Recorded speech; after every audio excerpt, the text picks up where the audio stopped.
Ya, kepada Tuhan Yesus. Nah, ini kisahnya menarik sekali. Biasanya orang kalau dengar si Zakir naik, orang pada jadi mualaf. Itu, ya. Tapi yang satu ini beda. Karena Roh Kudus bekerja di dalam hidupnya. Tadinya dia begitu fanatik. Dia terus mendengarkan khotbah-khotbah ceramah-ceramah Zakir naik, dan khotbah-khotbah itu dia bagikan kepada orang-orang yang Kristen. Supaya apa? Supaya orang-orang Kristen pada jadi mualaf, percaya kepada Muhammad. Tapi satu ketika Roh Kudus bekerja di dalam hidupnya. Tujuan dia mendengarkan khotbah Zakir naik, ceramah Zakir naik, karena dia ingin supaya orang-orang lain bisa menjadi mualaf, percaya kepada si Muhammad, ikut kepada Al-Quran, ikut kepada Allah SWT. Tetapi Tuhan tidak bisa dibatasi dengan penceramah. Tuhan tidak bisa dibatasi dengan selama ini mungkin bagi orang-orang Muslim terlalu membangga-banggakan si Zakir naik, ya. Tapi kita melihat kuasa Roh Kudus begitu dahsyat bekerja, sehingga satu ketika justru dia berbalik meninggalkan Islam karena dia merasa bahwa ceramahnya si Zakir naik ini tidak masuk logika, teman-teman. Aneh ceramahnya, ya. Nah, bagaimana kisah selengkapnya? Kita dengarkan saja supaya kita bisa menjadi lebih jelas, ya. Oke, kita sapa dulu Muhammad Handika. Halo, selamat malam, Mas Handika. Selamat malam. Apa kabar? Baik, puji Tuhan, baik. Oh, haleluya. Dahsyat, ya. Orang kalau sudah terima Tuhan Yesus, wajahnya pun juga lain. Ya, sukacita, ada kasih, tidak sangar, ya. Tidak sangar tampilannya. Ya, beginilah orang-orang yang dipenuhi dengan kasih Tuhan, ya. Jadi, amin.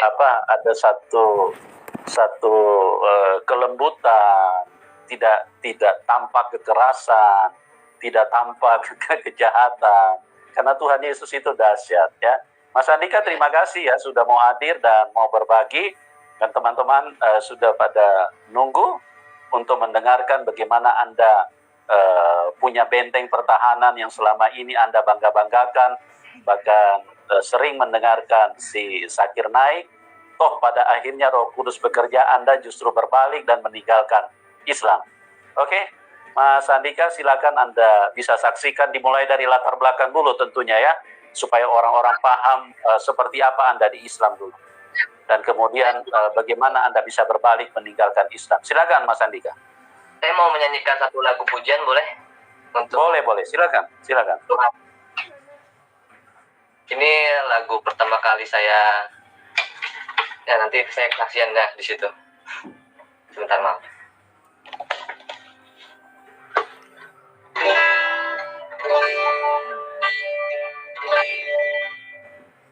Bukan dengan kekuatanku ku dapat jalani hidupku. Tempat Tuhan yang di sampingku, ku tak mampu sendiri. Engkaulah kuatku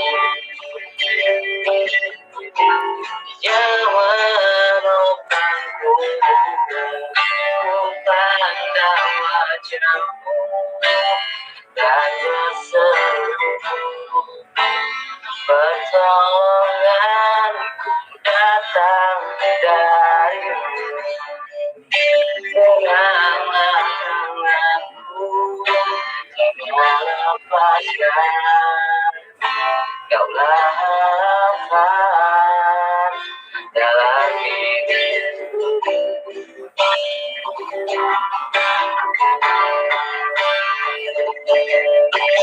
Bukan dengan kekuatan ku dapat jalani Tuhan yang di sampingku, ku tak mampu sendiri. Engkaulah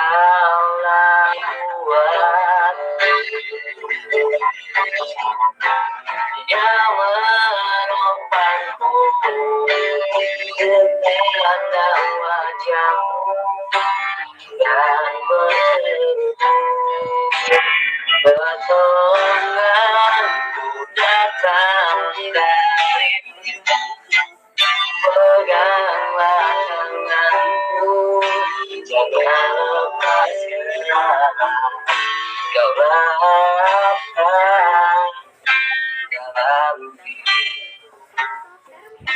Amin.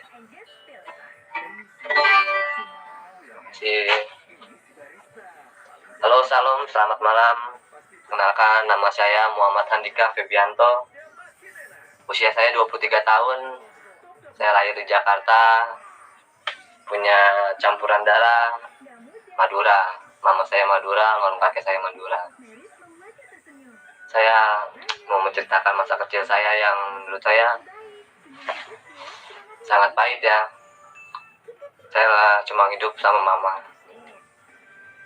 nggak sama papa, cuma mama doang. Masa kecil saya sangat dibilang pahit, cuma saya merasa bahagia karena saya memiliki mama saya yang benar-benar luar biasa. Saya ingat pertama kali mama saya mempunyai tato di punggung belakang, itu saya SD kelas 1. Saya namanya masih anak-anak, jadi ya nggak masalah dengan itu. Saya juga nggak pernah, mama kok tatoan, nggak pernah pilih. Singkat cerita, usia saya bertambah SD kelas 6 sampai SMP itu banyak banget. Dari SD ya, mungkin dari SD-nya udah banyak banget ejekan tentang mama saya ya. Mas Andika, Oh iya, bisa pakai handset Mas, biar suaranya lebih bening gitu. ya maaf Pakai handsetnya. ya. Terus SD itu saya banyak banget ejekan. Waktu SD itu mama saya masih muslim. Banyak banget ejekan dari teman-teman. Saya biasa aja loh, udah. Cuma sakit di hati saya gitu.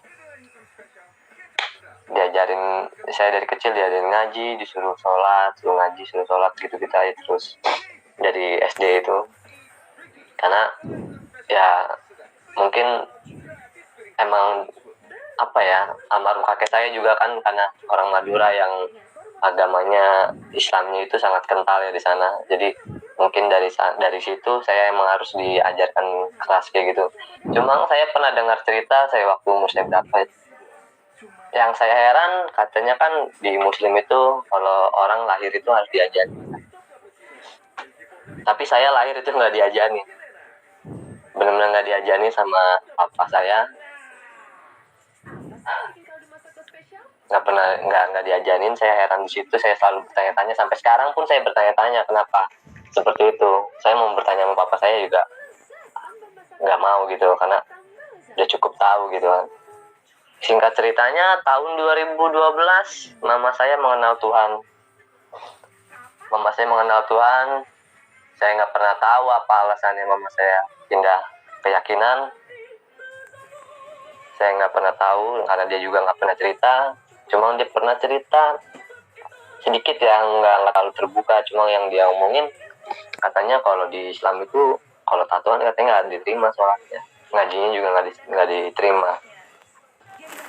Lalu saya selalu bertanya-tanya kepada diri saya sendiri, emang iya apa iya. Akhirnya saya membuka-buka di Google, mencari-cari tahu apakah yang benar di Al-Quran kalau orang bertato itu nggak boleh sholat.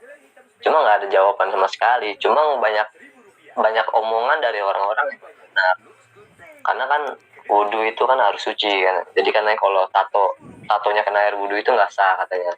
Jadi sholat sama ngaji itu nggak boleh katanya. Nah terus dulu pernah, jadi saya punya ayah tiri ya, ayah sambung. Saya punya ayah sambung itu yang mensekolahkan saya dari SD sampai saya SMP kelas 3. Jadi ayah tiri saya itu bilang gini ke mama saya, percuma lu sholat katanya, nggak bakal sah tato lu tuh katanya. Dia ngomong kayak gitu ke mama saya. Mungkin ya saya tahu mungkin alasan mama saya karena apa tuh pindah agama karena itu. Nah di situ mama saya pindah agama, saya jujur aja sangat kecewa. Saya benar-benar apa ya, langsung pergi aja lah dari rumah, benar-benar udah nggak mau sama mama saya gitu. Saya pengen pergi, udah nggak mau hidup sama mama karena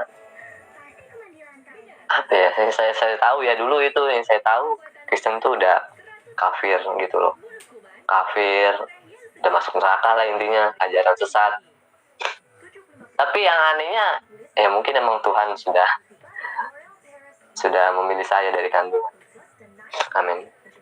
Anehnya itu saya punya teman Kristen dulu SD, saya nggak fanatik ke teman gitu. Kalau cuma jadi teman oke. Cuma kalau di satu keluarga itu saya punya orang yang punya agama Kristen, saya benar-benar apa ya, benar-benar kesal gitu, sakit, benar-benar kecewa sama orang itu. Cuma kalau berteman saya baik banget sama orang Kristen.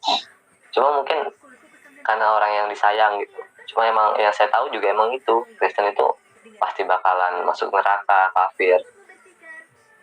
Di situ 2012 mama saya kenal Tuhan. Di situ saya mencari, saya pengen gimana caranya mama saya balik lagi ke Islam. Tahun 2014 saya buka suatu channel YouTube. Di situ Dr. Zakir Naik, saya menonton di situ beberapa video saya tonton. Terakhir yang saya nonton itu yang bikin saya dilema. Di situ saya hampa, iman saya goyang di situ. Karena di sini Pak Yusuf mungkin bisa membukakan surat Az-Zukhruf ayat 61 ya. Boleh ditayangkan? Iya, oke, kita tayangkan dulu ya. Surat Az-Zukhruf ayat 61. Surat berapa tuh? Surah Az-Zukhruf ayat 61. Oh ya, oke. 4361 ya. Surat Az-Zukhruf. Ayat 61 ya. Iya.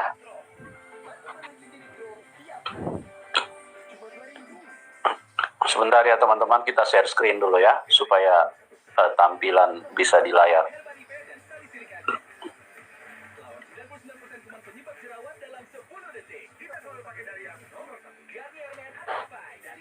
Ayat 61.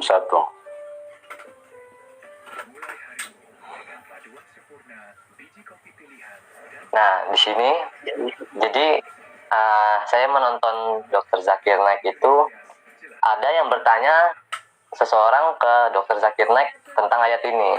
Dan sungguh dia dalam kurung Isa itu benar-benar menjadi petanda akan datangnya hari kiamat. Karena itu, janganlah kamu ragu-ragu tentang kiamat itu, dan ikutilah aku, inilah jalan yang lurus. Di situ dipertanyakan kepada Dr. Zakir Naik. Dan jawabannya yang bikin saya heran dan saya guncang. Jawabannya Dr. Zakir Naik ini, itu hanya berlaku untuk kaum Yahudi. Itu hanya berlaku pada masa itu. Yang saya pertanyakan, logika saya bermain, emang sebenarnya dalam Al-Quran katanya nggak boleh pakai logika. Cuma kan kita manusia yang berlogika dan nggak masuk akal penjelasannya, katanya berlaku hanya untuk kaum Yahudi dan untuk masa itu saja. Sedangkan katanya Al-Quran itu sampai seterusnya, dan Al-Quran itu katanya ini kan kitab terakhir dan penyempurna.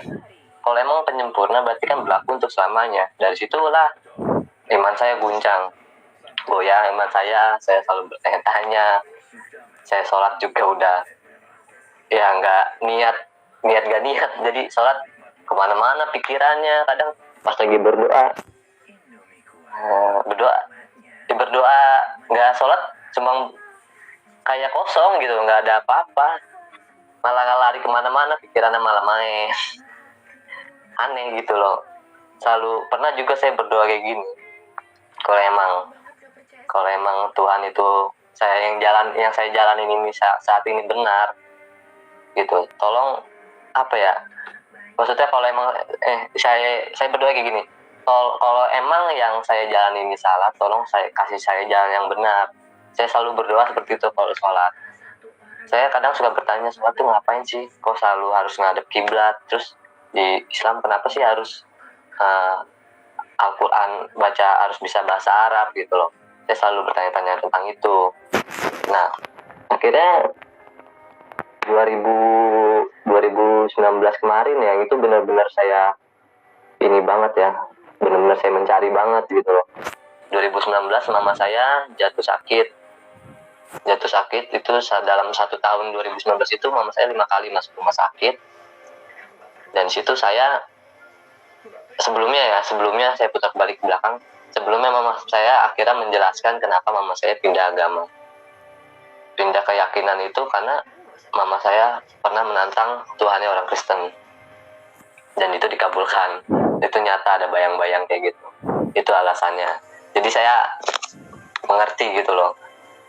Terus sebelumnya saya putar kembali dulu ke belakang. Sebelumnya itu saya kenapa nonton dokter Kinak itu kan karena pengen ngasih tahu mama saya, tapi malah jadi senjata buat saya gitu. Tapi pernah saya tunjukkan nih mah nama Yesus itu bukan Tuhan, Yesus itu cuma nabi gitu. Mama jangan nyembah manusia, saya pernah ngomong kayak gitu. Akhirnya malah jadi senjata sendiri buat saya, bikin saya goyang, imannya guncang gitu. Dan situ akhirnya saya loncat lagi ke 2019 itu, mama saya sakit selama 1 tahun 5 kali masuk rumah sakit. Akhirnya saya berdoa dengan yang mama saya pernah berdoa gitu. Cuma saya beda doanya, bukan Tuhannya orang Kristen. Saya bilang kayak gini, Yesus, kalau emang kamu Tuhan, tolong mama saya disembuhkan saat ini juga. Kan yang pernah saya dengar dulu, orang Islam itu percaya kalau Isa Al-Masih itu bisa menyembuhkan orang sakit, bisa menyembuhkan orang buta, bisa menghidupkan orang yang mati. Makanya saya minta sama Tuhan Yesus itu, kalau emang dia Tuhan, sembuhkan mama saya saat ini juga. Tapi saat itu benar-benar mama saya nggak disembuhkan. Saya langsung bilang kayak gini, lu bukan Tuhan nih. Berarti ini bukan Tuhan, cuma orang-orang aja salah berpikir gitu. Kira udah berjalan. Akhirnya saya kenal dengan perempuan orang Gorontalo itu lewat game online. Saya kenal 2 tahun dengan dia. Terus akhirnya dia ke Jakarta berjumpa dengan saya. Di situ kan saya guncang ya kan, iman saya udah guncang. Sedangkan yang perempuan ini saya kenal itu benar-benar dengan agamanya, orang Gorontalo itu dengan agamanya itu benar-benar fanatik juga. Benar-benar di rumah saya pun nggak pernah buka kerudung, nggak mau gitu sampai rambutnya kelihatan atau yang ininya kelihatan sedikit pun nggak pernah mau. Sampai kalau keluar dari kamar mandi, numpang kamar mandi itu pun kerudungnya nggak pernah dilepas. Jadi mama saya nggak menunjukkan rasa ininya sama dia. Mama saya sayang sama dia gitu, karena kan pacar saya gitu dari Gorontalo. Mama saya nggak menunjukkan kalau mama saya fanatik dengan agama lain. Mama saya menunjukkan rasa kasih sayang. Nah, singkatnya dari situ saya langsung selalu makin matang dengan ya saya pengen memeluk agama Kristen itu, berpindah keyakinan itu. Saya makin matang karena saya melihat dari kehidupan mama saya yang benar-benar dari dulu saya kecil sampai sekarang yang saya lihat semenjak mama saya mengenal Tuhan Yesus, benar-benar berubah drastis gitu. Benar-benar berubah drastis. Orang yang ada di samping dia, yang ada di sekitar dia, mungkin Tuhan udah kasih kelebihan karunia buat mama saya ya. Siapapun orang yang di samping dia, kalau mama saya bilang ke kanan, tapi kalau ke kiri kamu akan hancur. Banyak buktinya. Mungkin yang nonton sekarang yang pernah kenal mama saya yang hidupnya berbeda mungkin tahu gimana rasanya.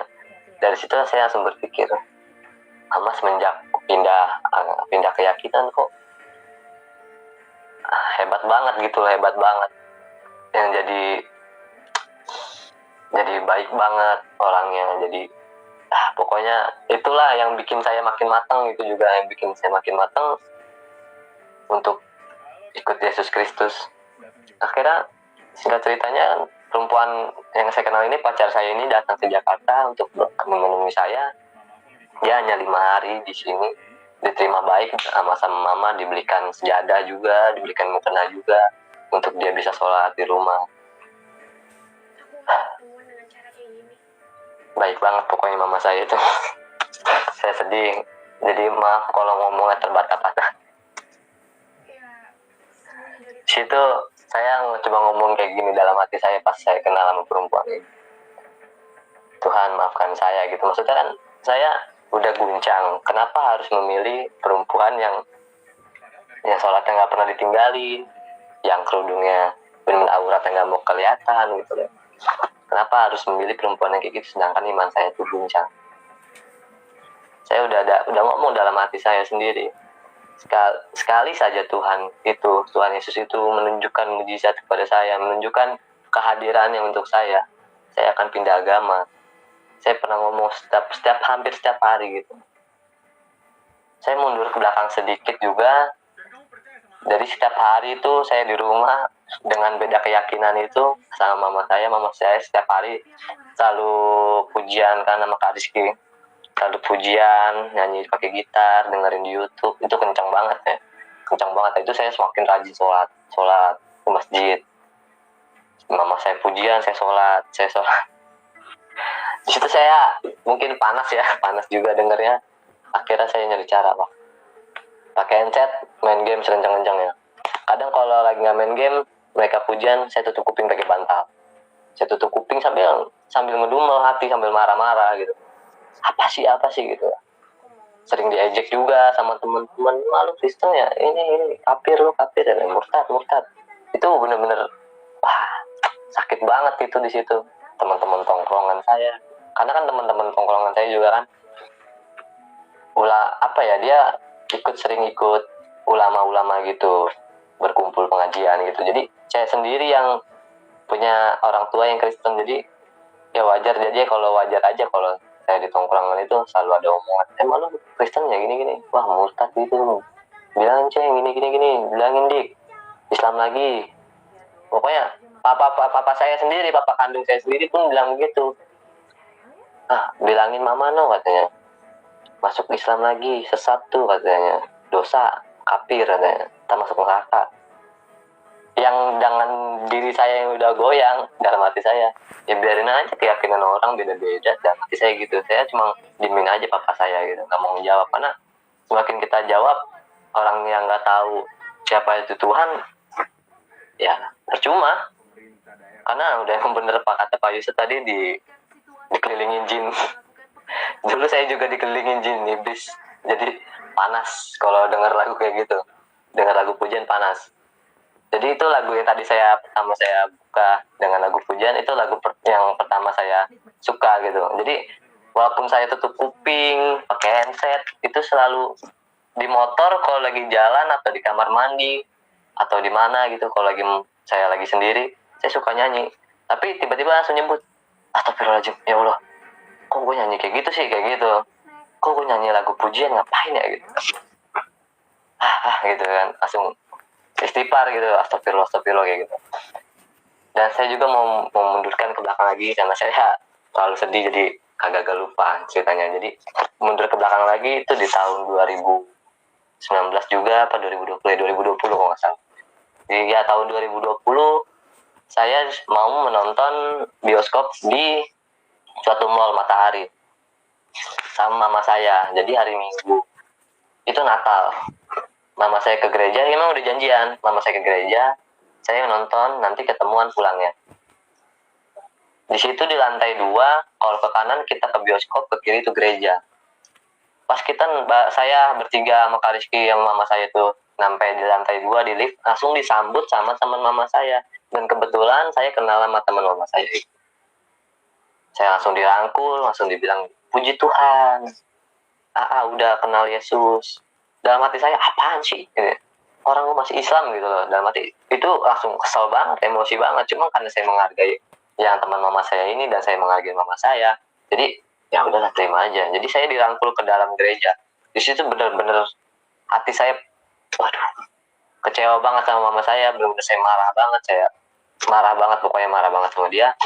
Di situ kan ada ada kayak apa sih namanya tuh, pertunjukan gitu kan. Lagi Natal itu, saya dulu nggak tahu namanya apa ya kan. Intinya saya benar-benar nggak mau nggak nikmatin suasananya, benar-benar mau nikmatin suasananya, cuma saya merem aja, duduk merem main HP, itu saya main HP, orang-orang pada berdoa, saya disenggol-senggol sama orang yang di belakang saya, dalam hati saya, apaan sih ini orang, ngeselin banget ya gitu kan. Akhirnya pas di situ saya BBM mama saya, itu zaman masih BBM, masih BBM zaman. Saya BBM mama saya kayak gini, terima kasih saya sudah dibuat cacat sama. Di situ saya pulang dari gereja, saya nggak pernah pulang lagi ke rumah selama 3 hari. Saya pun nggak pulang ke rumah. Saya benar-benar marah sama mama saya kecewa. Saya bilang kayak gitu, terima kasih sudah membuat saya cacat. Dan akhirnya berjalan di situ, itu benar-benar saya marah banget sama mama saya, benar-benar patah banget sama mama saya. Terus juga akhirnya ya berjalan begitu aja, masih ngedumel juga hati saya, cuma namanya kita lagi iman saya lagi keguncang, jadi kadang kadang ke Islam, kadang ke Kristen, kadang ke sini, kadang ke situ, kadang ke sini, kadang gitu, kadang-kadang gitu terus setiap hari, jadi bimbang, dilema.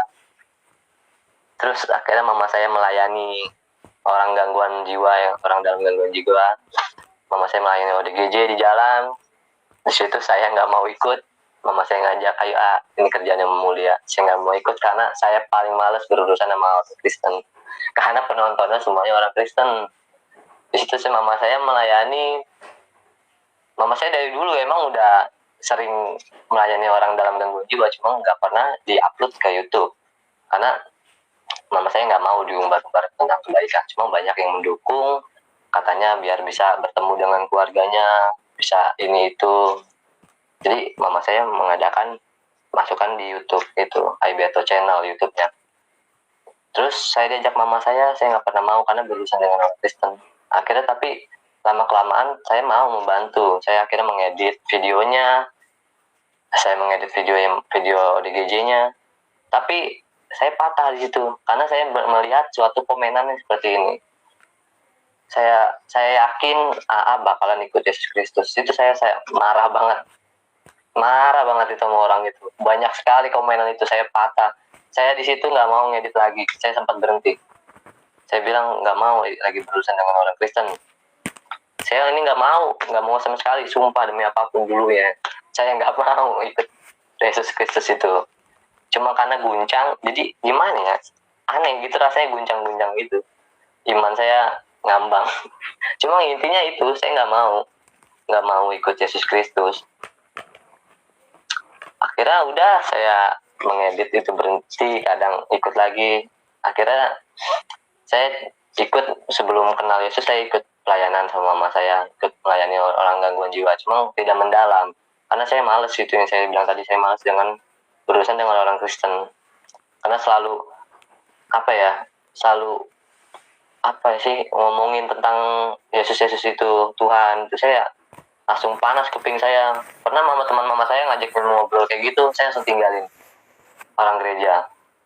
Tadinya kita ngobrolin tiba-tiba dia ke Yesus, saya langsung tinggalin aja, saya kabur, pura-pura ini tinggalin. Akhirnya udah tuh, saya kembali lagi ke perkenalan tadi saya ke perempuan itu. Di situ saya 5 hari dia di Jakarta, dia pulang, dan mungkin itu nanti istri saya bakal kesaksian ya kalau dia udah siap. Karena istri saya juga puji Tuhan sudah yakin dengan Yesus itu Tuhan, sudah yakin dengan Tuhan Yesus Kristus. Mungkin tuh nanti istri saya bakal kesaksian kalau udah siap.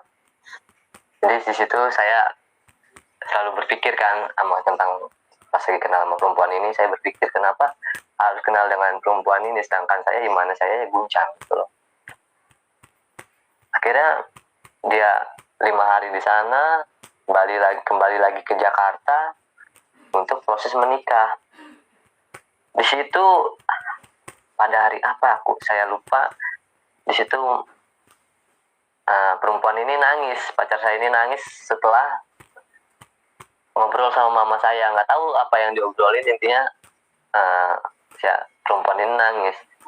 Akhirnya saya udah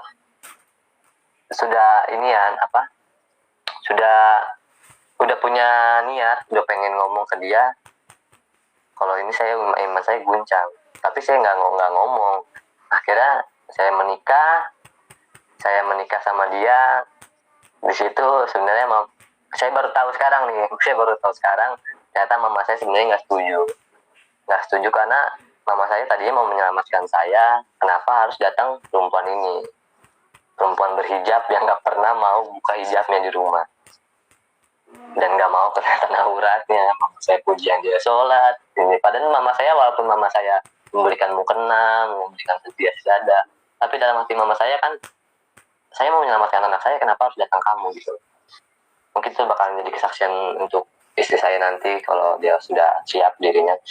Akhirnya saya menikah dan kejadian yang tadi kayak awal saya cerita itu, ngomong sama mama saya sama istri saya itu yang masih jadi pacar tadinya, ngobrol nangis, dan dia ngobrol lagi setelah menikah, ngobrol lagi seperti itu lagi, nangis lagi. Saya nanya, saya udah niat kan dalam hati saya kalau ngomong, saya mau ngomong kalau iman saya guncang. Akhirnya saya setelah dia nangis sama mama, nggak tahu apa yang diobrolin, saya ngomong sama istri saya ini,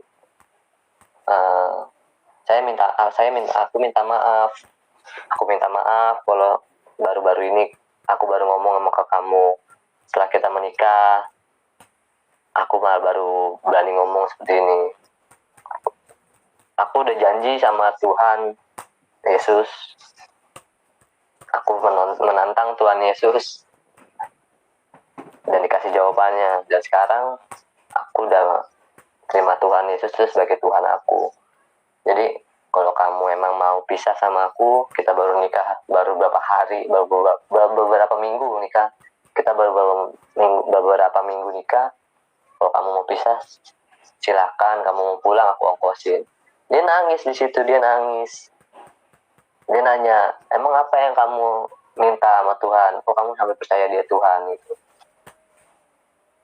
Jadi sebelum dia pas terbang ke Jakarta itu kan kejadian Sriwijaya Air ya, Sriwijaya Air jatuh. Itu barengan banget sama perempuan ini terbang, sama istri saya terbang ke Jakarta. Itu barengan sekali. Jadi Sriwijaya Air itu jatuh, malamnya paginya istri saya mau terbang ke Jakarta. Di situ kan kita langsung benar-benar khawatir gitu. Di situ saya menantang lagi Tuhan. Saya menantang lagi Tuhan Yesus. Saya menantang, tolong selamatkan istri saya yang lagi sedang dalam perjalanan untuk ke Jakarta untuk menikah dengan saya. Kalau emang dilancarkan, nggak ada kendala, saya siap ikut kamu. Saya dalam hati saya menantang kayak gitu. Di situ langsung saya tiba-tiba merasa kayak, ini mungkin kalau orang yang nggak ada yang percaya nggak.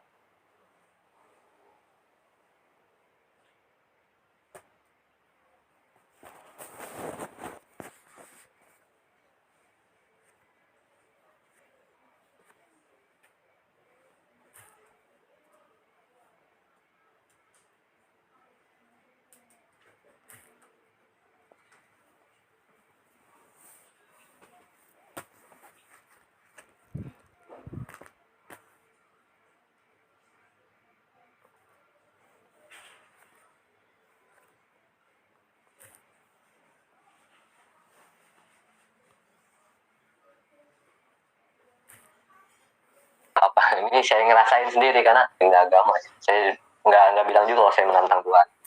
Cuma saya dapat bayangan itu. Saya bilang sama istri saya, feeling aku nggak enak nih. Ada bayangan. Ternyata benar. Kalau di kanan tadi bakal terjadi itu. Ada bayangan ini lagi. Sampai malam itu saya berbicara sama kucing. Aneh, bener-bener apa ya? Itu bukan diri saya gitu. Saya berbicara sama kucing. Emang harus ya gue pindah agama? Saya ngomong kayak gitu. Di situ jadi kayak apa ya? Menantang, cuma kayak bohong-bohongan gitu. Kalau emang dikabulin, dikasih mujizatnya, ya nggak jadi gitu. Tadinya kayak gitu, ya nggak jadi, tetap Islam kayak gitu. Cuma ya mungkin udah jalan, emang dari lahir saya udah di dalam kandungan, udah dipilih oleh Tuhan Yesus Kristus. Jadi di situ janji-janji doang gitu, bohong-bohongan tadinya. Tapi emang benar-benar mujizat Tuhan Yesus itu ada, nyata, berat banget. Akhirnya saya sudah menikah itu, saya ngomong ke istri saya, dan istri saya mendengarkan kesaksian saya itu, dia nangis gitu. Dan saya ulangi lagi, itu bakalan menjadi kesaksian istri saya nanti kalau dia sudah siap. Intinya dia nangis di situ, dia kejar, saya juga nangis. Saya langsung minta maaf sama dia, kenapa seperti ini gitu loh. Dan di situ saya merasakan hidup saya benar-benar berubah, sangat berubah. Saya ikut melayani dengan tulus, dengan sepenuh hati. Mungkin ada ya di beberapa video di IBRTO channel, itu ada video saya menguti kotoran orang dalam gangguan jiwa. Di situ benar-benar pas pulang saya nonton video saya sendiri, ini gua ya, ini gua ya, nggak mungkin ini bukan gua, kayak gitu. Nggak percaya kalau itu saya nggak percaya kalau itu saya, karena logika itu kotoran orang dalam gangguan jiwa. Jangankan kotoran, ya baunya aja orang nggak bakal lihat. Di situ saya langsung makin cinta sekali sama Tuhan. Saya makin cinta sekali sama Tuhan, sangat-sangat cinta. Jadi sebelum saya sadar itu, kan saya masih main-main, masih bohong-bohongan gitu. Saya pas sudah itu, saya ingat janji saya kayak gitu, janji kepada Tuhan. Bahaya nih kalau janji sama Tuhan terus dimain-mainin kayak gini. Saya nantang lagi, saya minta satu lagi mujizat. Saya minta lagi satu mujizat, saya minta lagi suatu jalan yang menunjukkan menunjukkan kalau Tuhan Yesus itu benar-benar Tuhan. Saya menantang lagi. Saya cuma minta kekuatan gitu, misalnya ubah diri saya sendiri. Ternyata emang benar Tuhan itu ada. Tuhan itu langsung kayak merubah hidup saya menjadi yang lebih baik lagi. Amin. Akhirnya saya melayani sama mama saya, sama istri saya sekarang, sama Kak Rizky, melayani orang dalam gangguan jiwa. Dan benar-benar itu, kita di saat itu, kuasa Tuhan hadir. Kuasa Tuhan ada. Benar-benar, itu ngerasain itu bukan diri kita. Itu kuasa Tuhan benar-benar ada. Di rumah pun kita sadar, masa sih kita kayak gitu? Cuma, oh iya, Tuhan ini ada. Merubah segalanya. Merubah segalanya yang membuat sekarang saya rasanya tenang, karena saya yakin Tuhan Yesus itu kita dijamin masuk surga, nggak kayak yang dulu. Oh ya, juga ini saya juga sering mengamen dengan lagu pujian. Itu rasanya luar biasa beda ya. Sukacita, banyak banget sekali sukacitanya, sangat senang. Intinya buat kalian yang belum mengenal Tuhan Yesus, saya berdoa untuk kalian semua, Tuhan Yesus jamah. Amin.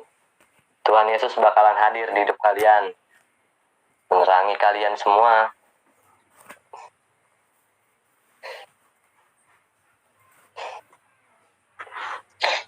Karena saya juga dulu ngerasain hidup saya gelap, nggak ada tujuannya, nggak ada arahnya, benar-benar gelap. Sekarang semenjak saya kenal Tuhan itu, saya merasakan cahaya, terang, sukacita, damai. Dulu saya selalu ikutin logika, selalu ikutin kekuatan saya gitu, tenaga saya. Sekarang nggak perlu itu, cukup ikuti kata Tuhan. Ke sini. Mama saya bilang ikuti kata Tuhan. Kita ke sini. Ada jalannya. Tuhan itu luar biasa baik. Yang tadinya saya benar-benar sampai sumpah gue nggak bakal ikut masuk Kristen, gue nggak bakal. Sampai sumpah seperti itu dipatahkan oleh Tuhan. Dipatahkan oleh Tuhan itu. Walaupun saya sudah bersumpah, akhirnya saya ditarik oleh Tuhan. Terima kasih Tuhan Yesus. Terima kasih.